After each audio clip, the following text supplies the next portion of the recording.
Baik teman-teman, di sini sudah ada soal, mari kita bahas bersama-sama.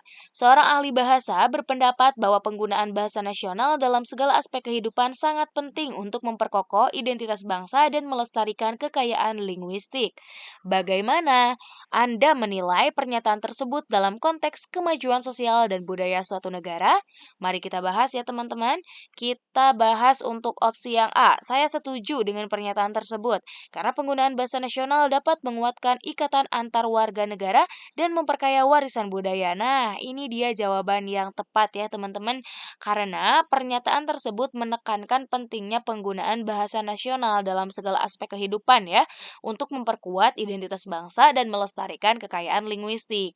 Nah, ini penting karena bahasa itu adalah bagian integral ya dari budaya suatu bangsa dan penggunaan bahasa nasional itu dapat memperkokoh ikatan sosial antar warga negara serta memperkaya warisan budaya secara keseluruhan. Kita lanjut di opsi yang B. Bahasa nasional sebaiknya hanya digunakan dalam lingkup formal, sementara penggunaan bahasa lokal atau bahasa asing tidak seharusnya dibatasi. Nah, ini juga jawabannya salah ya teman-teman untuk opsi yang B, karena mengusulkan pembatasan penggunaan bahasa nasional hanya pada lingkup formal itu dapat mengurangi kedalaman integrasi budaya dan identitas nasional di masyarakat. Kita lanjut untuk opsi yang C, penggunaan bahasa internasional harus lebih diprioritaskan untuk memastikan akses global dan pertumbuhan ekonomi. Nah, ini juga jawabannya salah ya teman-teman sekalian, karena sementara pentingnya bahasa internasional diakui, hal ini tidak mengurangi kebutuhan untuk memperkuat penggunaan bahasa nasional dalam membangun identitas budaya dan keberagaman linguistik suatu negara. Kita lanjut di opsi D, meskipun penting untuk memelihara bahasa nasional, individu harus memiliki kebebasan untuk menggunakan bahasa yang mereka pilih tanpa batasan.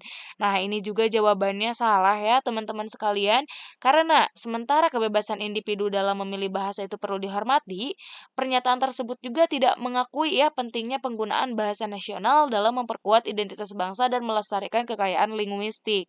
Kita lanjut di opsi yang E, tidak bisa disimpulkan. Nah, ini juga jawabannya salah ya, teman-teman sekalian.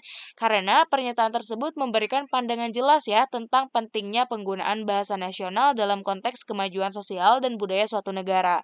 Jadi di sini jawaban yang paling tepatnya itu ada pada opsi yang A.